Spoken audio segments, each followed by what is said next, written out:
नमस्कार, जय हिंद। आप सभी का स्वागत है इस सेशन में।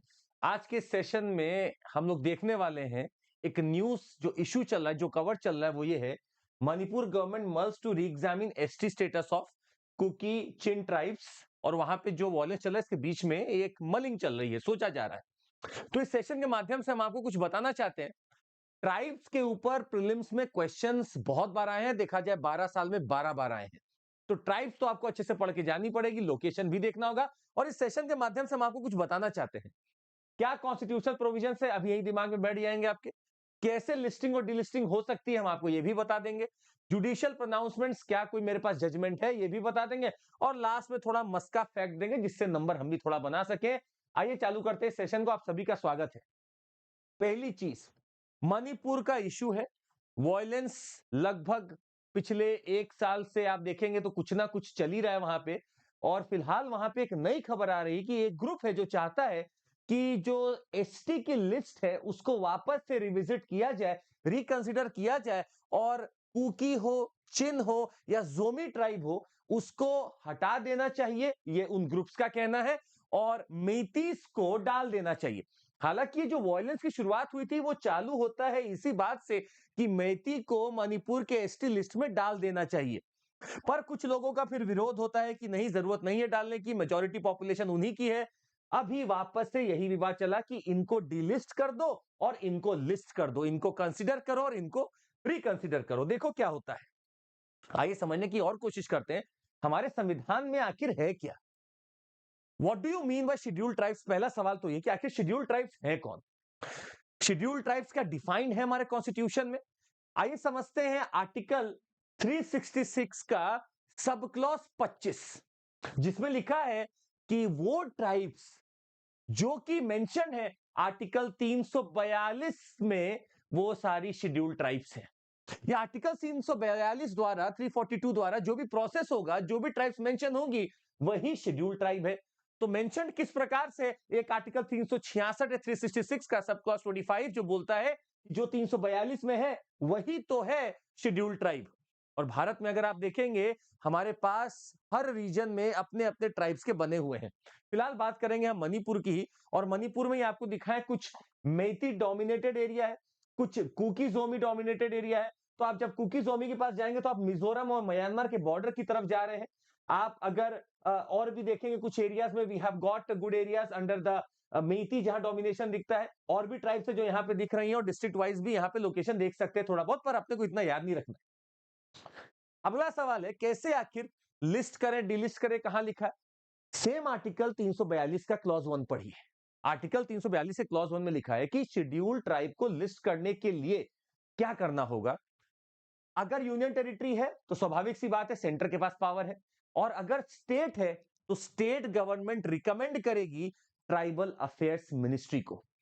स्टेट गवर्नमेंट अपना प्रपोजल भेजेगी, रिकमेंडेशन भेजेगी ट्राइबल अफेयर्स मिनिस्ट्री को, जहां से ये प्रपोजल जाएगा रजिस्ट्रार जनरल के पास, जो अपना ठप्पा लगाएंगे। उसके बाद पहुंचेगा ये national commission for scheduled tribes के पास, जो अप्रूव करेंगे तो कैबिनेट के पास जाएगा। ये कौन सा कैबिनेट है? Central government. और वहां से फिर फाइनली गया प्रेसिडेंट के पास, और प्रेसिडेंशियल ऑर्डर जारी होगा। प्रेसिडेंशियल ऑर्डर ऑलरेडी 1950 में आ चुका है, उसको बार बार अमेंड किया जाता है ताकि शेड्यूल ट्राइब को ऐड किया जा सके। जितनी बार नया ट्राइब ऐड होगा उतनी बार 1950 का प्रेसिडेंशियल ऑर्डर अमेंड होगा। प्रोसेस वही रहेगा, स्टेट गवर्नमेंट से, मिनिस्ट्री ऑफ ट्राइबल अफेयर से, रजिस्ट्रार जनरल से, national commission for schedule tribe से, कैबिनेट और फिर फाइनली प्रेसिडेंट। ये तो हो गया लिस्टिंग। अब अगर डिलिस्ट करना है तो क्या करें? सेम प्रोसेस यहां भी फॉलो होगा, समझिएगा।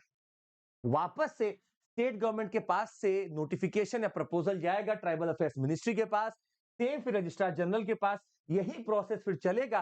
फाइनल कॉल पार्लियामेंट का ही होगा, मतलब पार्लियामेंट का लॉ और फाइनल होगा प्रेसिडेंट। पार्लियामेंट का लॉ और फाइनल होगा प्रेसिडेंट। तो आर्टिकल 342 एक बोलता है कि कैसे लिस्ट करना है, और इसके तुरंत बाद आप एक चीज पढ़ना चाहेंगे जो आर्टिकल 342 दो बोलता है। साफ लिखा है, parliament has the power to include and exclude, any scheduled tribe from the list.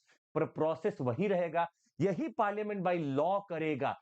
पर पार्लियामेंट बाई लॉ जब करने भी जाएगा तो आपको पता है प्रेसिडेंट को बीच में आना ही पड़ेगा, क्योंकि बिना उनके ठप्पे के काम होगा नहीं पार्लियामेंट का कुछ भी। अब अगला सवाल मन में यह आता है कि क्या कोई क्राइटेरिया है कि यही शेड्यूल्ड ट्राइब है? क्या मेरे पास ये जो ट्राइब दिख रही है इसको मैं शेड्यूल्ड का दर्जा दे सकता हूं? क्या उसके ऊपर क्राइटेरिया है? संविधान इसके ऊपर खामोश है।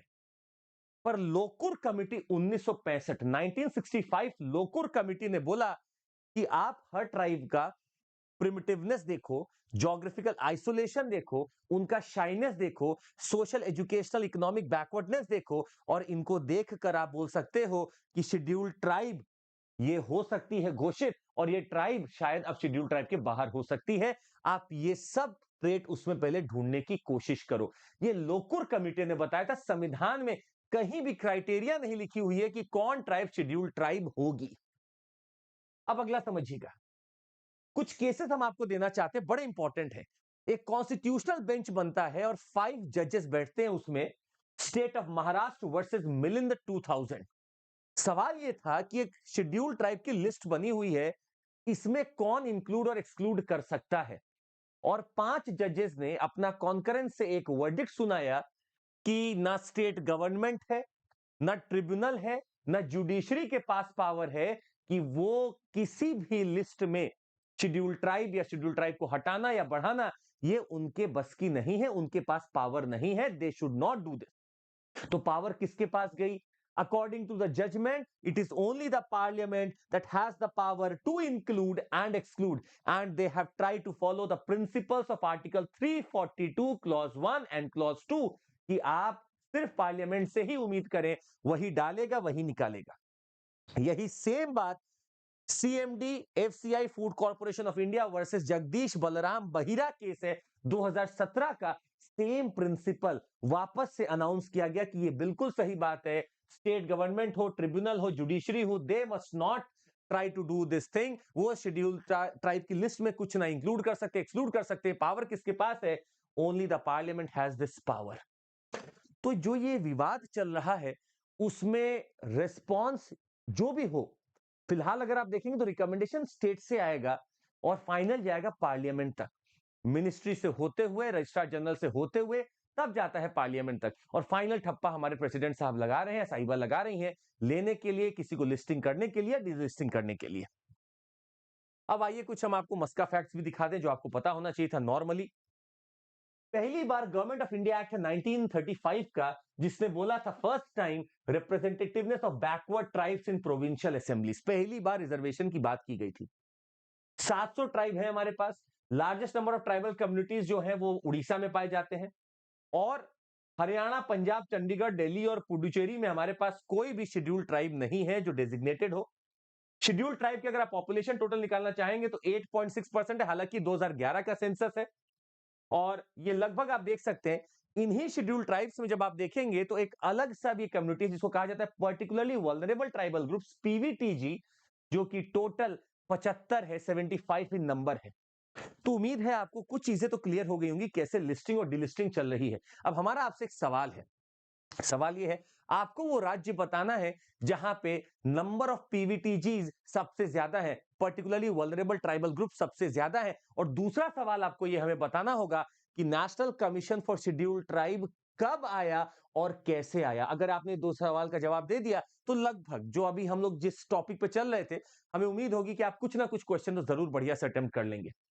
ऐसी और चीजों को पढ़ने, समझने और हमारे साथ आप एक यात्रा पे चलने के लिए अगर तैयार हैं तो आप जुड़ सकते हैं हमारे साथ। हमारा फाउंडेशन बैच है जो ऑलरेडी 19 जनवरी से चालू है, 2026 के लिए 29 जनवरी से चालू हो रहा है, और आप देखेंगे कि हम पूरा एकदम आपको इस समय पढ़ाने में लगे हुए हैं with PPTs, PDF, lot of things coming to you, test series.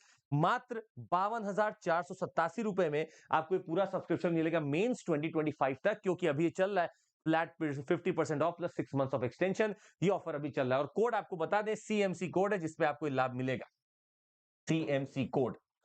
साथ ही में आपको बता दें कि हमारा जो लोएस्ट आप ले सकते हैं प्राइस में वो है 25263 में आप बैच ले सकते हैं, ऑलरेडी क्लासेस चालू हो गई हैं आपकी, 50% ऑफ सीएमसी कोड पे ले सकते हैं। 2026 के लिए अगर कोई तैयारी करना चाहता है तो आराम से जुड़ जाइए, अभी लंबा समय आराम से आप पढ़िए हमारे साथ बैठ के, and we are going to give you dedicated educator जो आपके लिए लगे रहेंगे हमेशा।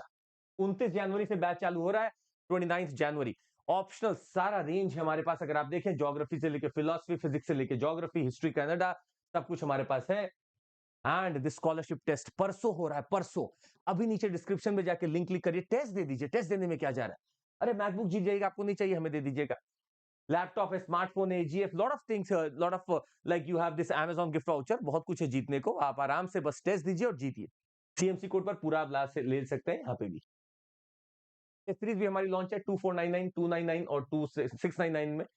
इसमें आपको सिर्फ सीरीज मिल रही है, इसमें आपको सेल्फ स्टडी पीडीएफ भी मिलेगी और इसमें आपको प्रिंटेड बुक्स भी हमारी मिल जाएंगी 6999 में। और इसी के साथ आपको मेंस एनरिचमेंट प्रोग्राम भी हमारा मिल जाएगा साथ ही में इसके। So that would be all from my side. Thank you so much, take care, जय हिंद। और जरूर लाइक, सब्सक्राइब और शेयर करिएगा। जय हिंद।